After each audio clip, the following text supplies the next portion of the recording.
Hey Naturals, let's get into the common hair terms. This way, you know exactly what I'm talking about when I use any of these words or phrases.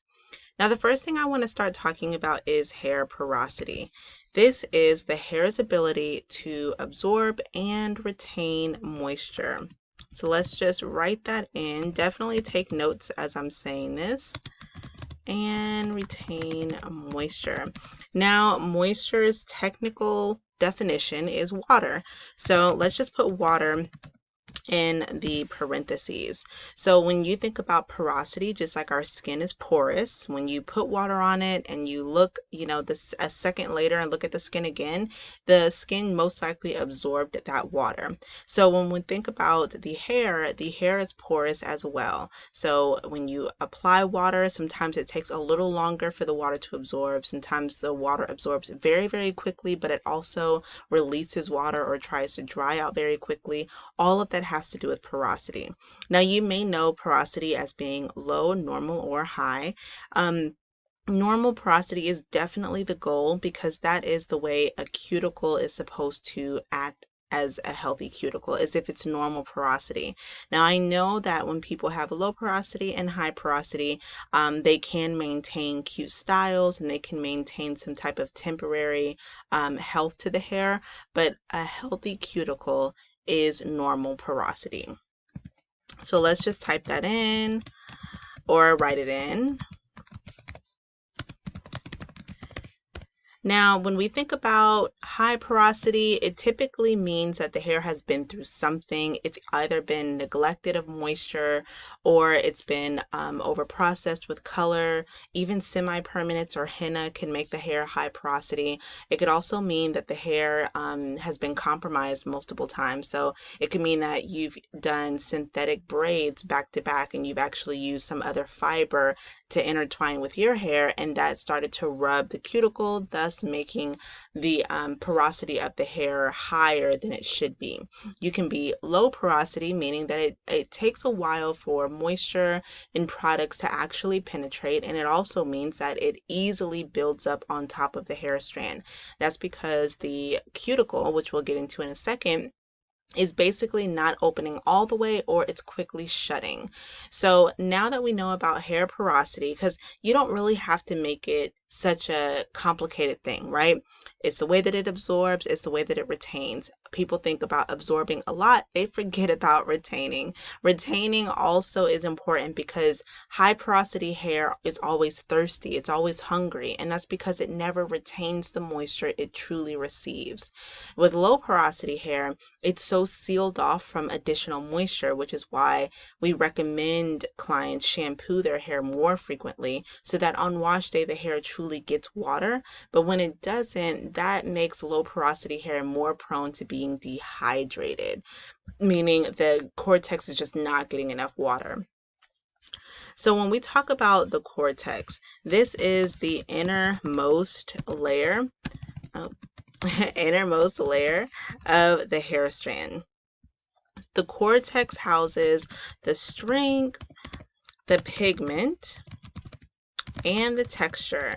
So your hair's DNA, let's say, is already defined at birth, right? It already is going to say it's going to have this amount of proteins, it's going to be this color, although it does change sometimes, and it's going to be this texture, although it does change sometimes. So as we age, our texture changes, our density changes, which we'll get into. Sometimes our color changes. So our color goes from a dark brown to now it's graying or it's turning white. Sometimes the strength of our hair changes. I have some clients whose hair used to be very strong, but now their hair is just super, super soft and doesn't hold a curl, and that is as they get older. So it's then easier to break. So in the cortex, though, this is where those three things are housed. This is important because the cortex is very dependent on the cuticle. If the cuticle is not protecting the cortex, then the cortex strength, the pigment, and the texture is all compromised. That means that if the cuticle is not doing its job lifting to absorb moisture and lowering to retain the moisture, that means that the hair will then start to break, so it will lose its strength. The hair will then start to change colors, not necessarily in pigment, but more so like your hair was a deep chocolate brown and now it looks more like an ashy or a dull brown. So that's what I mean by changing in pigment when the cuticle isn't doing its job. And as far as the texture, when the cuticle is not necessarily retaining the water, or if the cuticle becomes overworked, then the texture goes from being really strong and curly to then looking kind of limp and loss of elasticity and loss of its actual curl pattern. So the cuticle's full job is to protect the cortex. We always talk about the cuticle and it needs to penetrate the cuticle, but we forget what exactly is the cuticle's job other than absorbing the water and retaining it. What is it doing it for? It's doing it for the cortex. Now, when we get into the follicle is in the scalp skin. Now, the follicle houses the hair strand and it also houses the sebum. The sebum is the scalp's natural oil. So this is why a lot of stylists, cosmetologists, trichologists will say not to put anything directly on the scalp because this can change the natural pH of the scalp. And when that happens, your scalp can easily create bacteria. So the scalp's job is really just to produce the sebum so that it naturally nourishes itself. And it's also there to protect the scalp skin, meaning the pH of the scalp needs to stay at a particular number. And if it does not, which usually happens because of the products that we use or the oils that we put on our scalp, then it will house like a host of bacteria on the scalp. And then you'll start to see a lot of flaking and red patches and yeasty spots. So just really quickly, the hair porosity, absorb and retain the moisture. Very simple. Normal porosity is the healthy porosity, and that's what you want to get to. That is the goal. The cortex, the innermost layer of the hair strand, this is how your strength is compromised. The pigment can be compromised, the texture, but this is where all of that is housed. And as far as the cuticle's job is to protect the cortex, and it protects the cortex by opening when it needs to and closing when it needs to. The follicle is the scalp skin. The follicle, is under the scalp skin. It's like a little pocket, really, and this is what pushes out a healthy hair strand, and this is what pushes out sebum. Sebum, the natural scalp oil, is what we like to call it, and the sebum also helps create a pH balanced environment. So let's write that in. All right, so when we get into texture and density, because I did mention texture in the cortex, some people actually use this word not the way that it was meant to be used scientifically. So texture really just means the diameter of each hair strand. So when we're talking about diameter, and let's actually split this up. When we're talking about diameter, we're talking about, does the hair strand look really fine? You can barely see it if you just have one hair strand on your hand? Or does the hair strand look very thick? So is it fine, medium, or coarse? Those are the words that we use when we're describing texture. We would never use the word thin when we're describing texture. We only use fine, medium, and coarse. Some people do get it confused because they like to use the word coarse for meaning basically the hair feels hard, and that is not what the word coarse means when we're talking about actual texture. It is just the diameter of the hair strand. Now, the density, this means how many hair strands you have per square inch. So the amount of hair strands per square inch. So, and we're like, oh, we're typing out of the box. So this just means that if you were to put your hair in a ponytail, does that ponytail look thin or does it look thick? If you compare your ponytail thickness to someone else's ponytail thickness, which one looks thinner, which one is thicker? So we do use the words thin and thick when we're talking about diameter and the density. Now, the hair phases. This is pretty cool because a lot of people forget that your hair goes through 4 natural phases. Now, there is a shedding phase, which a lot of people do not like because that is something that's very visible. There's a growing phase where that's something that you actually do see. There's a transitional phase where you don't really notice this. This is just something that's happening below the scalp skin. And then there is a regression phase. And this just means that nothing is really happening at that moment. This is a lot of times when people say that their hair isn't growing. All of these phases are natural hair phases that every single hair strand has to go through. Some people like to think that their hair grows more in the winter or grows more in the summer, and that may be true, but it's not a typical thing for everyone. That's not like a rule that everyone's hair grows more in the winter versus in the summer. In fact, most of your hair is all on different hair phases at any given time. So you can definitely look up a chart for the 4 natural hair phases. It's really cool to know. But as we're talking about these hair phases, let's talk about shedding and breaking. Now, shedding is natural, right? But whenever it becomes excessive, that's usually when you have some type of hormonal imbalance, or you're stressed, or you have some type of disease or disorder. Something isn't going right internally.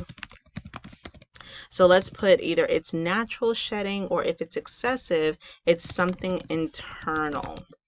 Now, this is why hairstylists cannot treat shedding. It could be lack of water, lack of nutrition, you just had a baby, all the things that we can't physically touch and help, right? All of that is something that you actually have to figure out what's going on as for yourself, or you can ask your doctor. But we do not treat shedding. We do, in fact, though, treat breakage. So breakage is usually the imbalance of moisture and protein. Now, of course, mechanical use like a flat iron, or overusing a blow dryer or tools, mechanical uses, when you don't use them correctly, can in fact cause breakage. But typically, when you're not straightening your hair often, or you're not using a blow dryer often, it's just coming from the fact that you're using way too many moisturizing products and nothing that's going to strengthen, or you're using way too many restorative, reparative products and nothing that's truly giving your hair all the moisture that it needs. So breakage, the imbalance of moisture and protein, you would fix that by finding which one you're lacking. So when you do have breakage, you don't just run to a protein treatment. You actually just have to figure out what products have you been using consistently over the last month or two. What are you missing? And then you would fill in those gaps. Now, sealing and co-washing, I put these together because they don't really have too much to do with each other, but there's a tiny, tiny similarity. When you do both of these too often, or at all, honestly, if it's the wrong porosity, this will cause buildup in the cuticle. And you will, in fact, start to see the hair start to break. This just means that products are not being washed out correctly. Sealing, when you're sealing like a cortex that's already dehydrated, because the cortex also houses all the water. Actually, let's put that in there. When you are house H2O, let's put that. When you are sealing with all these oils, right, or these butters, and you're sealing a cortex that's already dehydrated, you're then making the rest of the moisture that could come into the hair from just the environment alone, taking a shower or just going outside when it's humid. You are sealing all of that moisture from the hair, and the hair actually needs all of it, which is why a lot of stylists will say to use lighter products and to stay away from putting oils and butters directly onto the hair. So oils and butters are for sealing, so let's put that.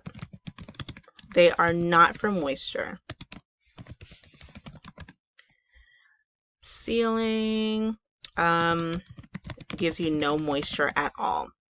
Now, in fact, because remember we said that moisture basically means water, water does not easily mix with oils and butters. The reason why hair moisturizers have oils and butters in them with water as the first ingredient is because there are other bonders, there are other ingredients in that product that will allow oil and water to mix. But when you just simply have oil or you just simply have butter and oil concoctions, that is not going to give the hair moisture at all.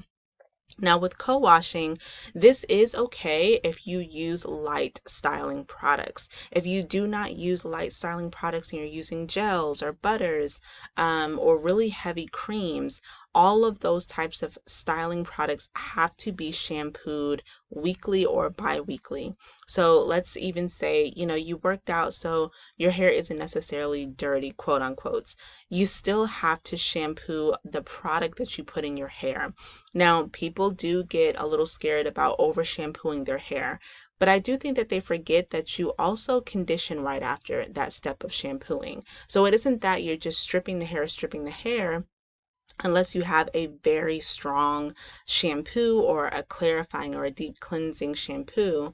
It's not just that. There's another step that people are forgetting that goes with that step, and that is conditioning it. So it's totally fine to shampoo your hair twice a week. People do it all the time. It's actually really good for your scalp skin to be cleansed that often, and not in a stripping way. And it's really good for hair products to be lifted out and off of the cuticle so that new products can come in. And also on wash day, the water that you're putting into your hair on wash day is great for the cortex because we need the cortex to stay hydrated.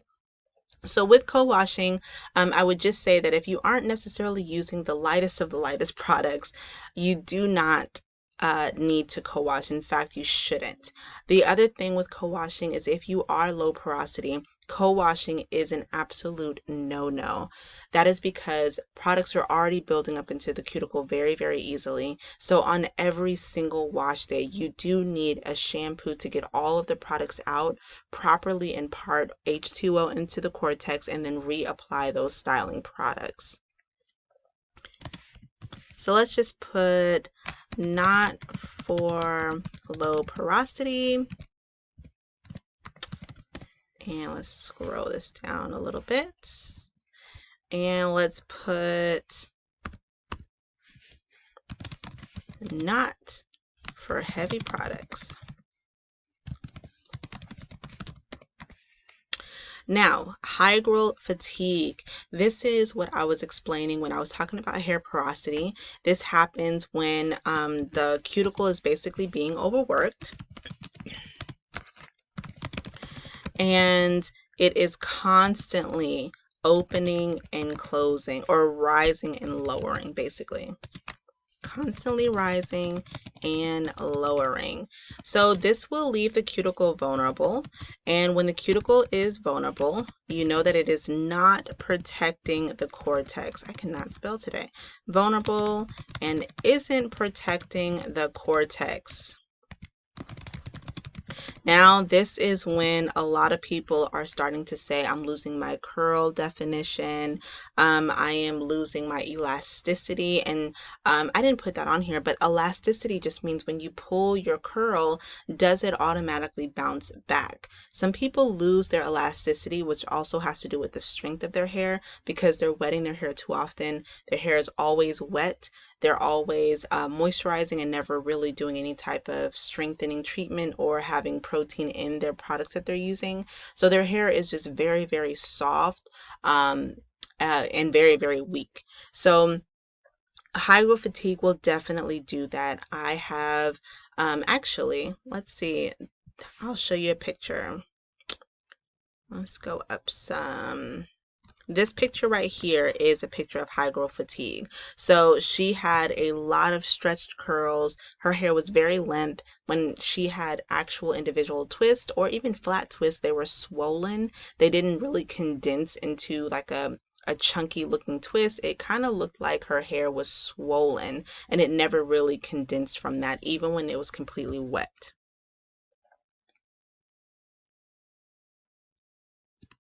All right. Did I miss it? No, okay. All right, so those were the common hair terms. Make sure that you are pausing the video, writing down all of the little tidbits that I just gave you into the box, and also write any questions that you have towards the last few pages of this sheet, and type your questions into the feed and let me know. And then, of course, like always, if you want to win at the end of this challenge, make sure that when you type this sheet up or you print it out and write on it, make sure you do post all of the notes and what you got from these hair terms. Now I'm going to go ahead and combine this video with what the hair needs, because we just talked about a lot of these things. Now, with hydration, when you hear me say the word hydration, I am meaning water. I know I said that moisture is technically water, but nowadays when you see these product lines using the word hydration, they mean water and smaller molecular weight. That just means that they are using ingredients that have a very, very tiny molecular weight and won't ever weigh the hair down. Very easy to shampoo, very easy to go through a cuticle that isn't necessarily all the way open, like low porosity. So hydrating shampoos, hydrating conditioners, those types of products are great for low porosity hair. Now, when you get into a lot of the moisturizing products, those are typically going to be your heavier ingredients. And a lot of these product lines are using this word to basically mean a lot of slip. But unfortunately, just because it's giving you a lot of slip the day that you do your hair, it doesn't necessarily mean that there is no long-term moisture that's happening. This happens a lot when you're using the cheaper products that you get from basically anywhere. Unfortunately, it is the Shea Moistures, and it is the Cantus, and it's even the Pantenes and the L'Oreals. Those product lines, they are so mass produced that they don't necessarily have the best ingredient lineup, and they do fill their bottles with a lot of man-made fillers, and all of these ingredients that are just literally there to fill the bottle and not necessarily give you any long-term benefits. Now, of course, if the hair is already healthy, you can honestly almost use anything. But if you are on this curl challenge, then that means that your hair is lacking something. It's not doing something your hair needs. And whenever that happens, you have to get a little more strict with what you put on your hair. So that's why a lot of the cheaper products are just totally out of the question. So again, hydration means water, small molecular weight, so those are the very, very light oils like grapeseed and jojoba, not the castors, not the coconut oils, not the shea butters. And then when we talk about moisture, a lot of those products are going to have the shea butters and the mango butters, and the heavier oils like coconut and castor. The moisturizing products are really good for high porosity hair because we are trying to seal the cuticle, not with oils directly on the hair, but with those heavier molecular weight ingredients inside of the products. Now, when we're talking about strength, we are talking about proteins, even amino acids. Now, I'm not saying to actually go and get an amino acid treatment, but a lot of like the wheat, the whey, and the wheat proteins, or the soys, or there's just like a couple of amino acid at the very, very end of an ingredient list. I even see a lot of the times they have it will literally just say vegetable protein at inside of an ingredient list. All of that is going to give strength to the hair over time. So it doesn't necessarily always have to be a protein treatment. Sometimes you just have to look at what you're using on wash day and make sure that protein is somewhere in there, because our hair becomes compromised every time we manipulate it. And although protein is in the hair, we do have to manually put it in every now and then because of how much we manipulate our hair. Now, healthy ends really just means that you stay on top of your trims. Now, trims. It is typical to get about a trim every 3 to 4 months. Now, this is when you are not very you're not very active with manipulating your hair, meaning you're not detangling it every day or you're not retwisting it every single night. When you're doing styles that cause for no real manipulation throughout the week, you can typically go 3 to 4 months without needing to clip the ends or trim or cut, whatever you want to call it. Now, for those that are straight naturals, or when we used to rock the relaxers, those styles, they need trims about every 2 months. That's because you're combing it every day, you're wrapping it every day, and the ends are always just out in the environment and most likely being snagged on shirts and scarves and, the back of your couch and all of those things. So to have healthy ends, you do need a couple of trims a year. Now, for me, every time I cut my hair, it's not for a trim, it's to reshape my hair. So I only do this like 3 times a year and I do drastic cuts. So I never truly get a trim. So you can look at it that way too. I just want to reshape my hair 2 to 3 times a year, and every time I do that, I'm taking quite a bit off. Now, the quality products, we already talked about this.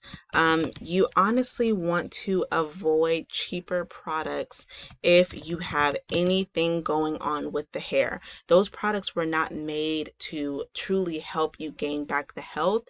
Those products are really made for hair that's already healthy and can truly take anything. And that's why the ingredients that are in there are not necessarily the best. So we do want to avoid the cheaper products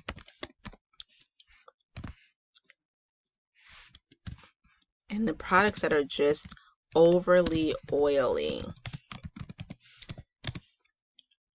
Now, when we're talking about protection, we're actually talking about, you can say like twist our protective styles. So we can talk about styles, but we can also talk about what are you actually putting on your hair at night to protect it from your cotton pillowcase or your cotton sheets if you roll over off of your pillow. So we can talk about head coverings. Because the hair does need to be covered at night or whenever you're laying around or lounging. But we can also talk about the fact that there truly are protective styles. There are some stylists that just don't believe in protective styles. They're just like you're not protecting your hair from anything. But I do find that a lot of those stylists don't do twists. They don't do flat twist updos. So they never truly see the benefit of locking your hair away for a week or two and being in an actual controlled style where the ends of your hair are pinned up close to your scalp. That is a true protective style. Now, I'm not a fan of adding synthetic hair into, intertwined into a twist or intertwined into a braid when you're trying to do a protective style and you're actually trying to add moisture to the hair or um, retain the moisture that you already have. Because the synthetic hair, it's porous too. It is a fiber, so it can easily steal the moisture from your hair, thus leaving your hair super dry when you take out these braids and passion twists and stuff like that.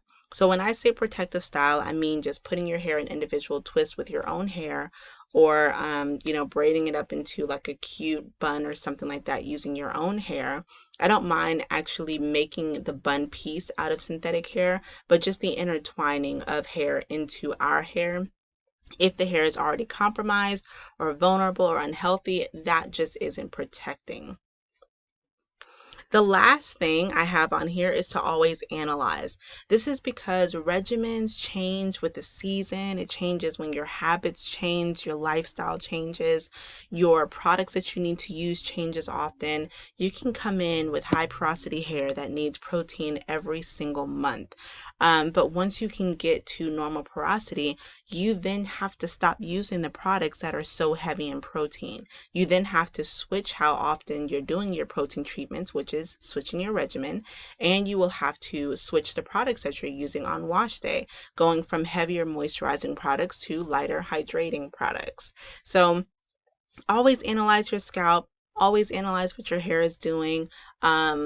Do all of the little tips and tricks that I showed you from the scalp and hair analysis video, and you should be fine. Again, go ahead and type everything that you got from this. You don't have to type or write out what I said verbatim, but just go ahead and write out what you took from this page and post it on the Natural Know It All feed. Make sure you add the hair challenge topic.